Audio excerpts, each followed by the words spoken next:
சொத்துக்களை மகனிடம் இருந்து மீட்டு தருமாறு மாவட்ட ஆட்சியரிடம் முதியவர் மனு.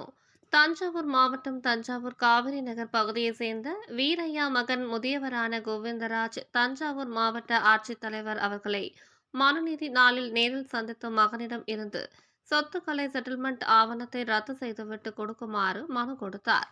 அவர் கொடுத்த மனுவில் கூறியிருப்பதாவது: தஞ்சாவூர் சரபோஜி கல்லூரி அருகே புதுக்கோட்டை ரோடு காவிரி நகர் தெற்கு 10வது தெருவில் வசித்து வரும் வீரையா அவர்கள் மகன் கோவிந்தராஜ் என்கிற அவர் 86 வயது முதியவர். அவரது மனைவி பானுமதி வயது 65 ஆகியோர் தனியாகவும் அவரது சொந்த வீட்டில் அவரும் அவரது மகனும் தனித்தனியே குடியிருந்து வருகிறார்கள்.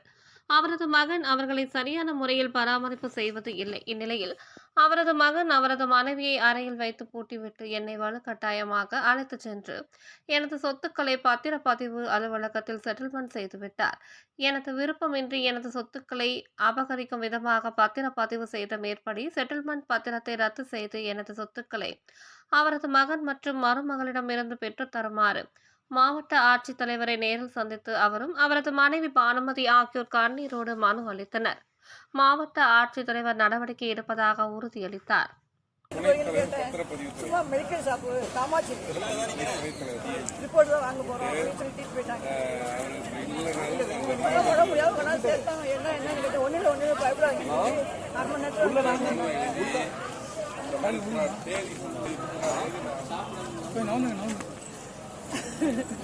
சொல்லு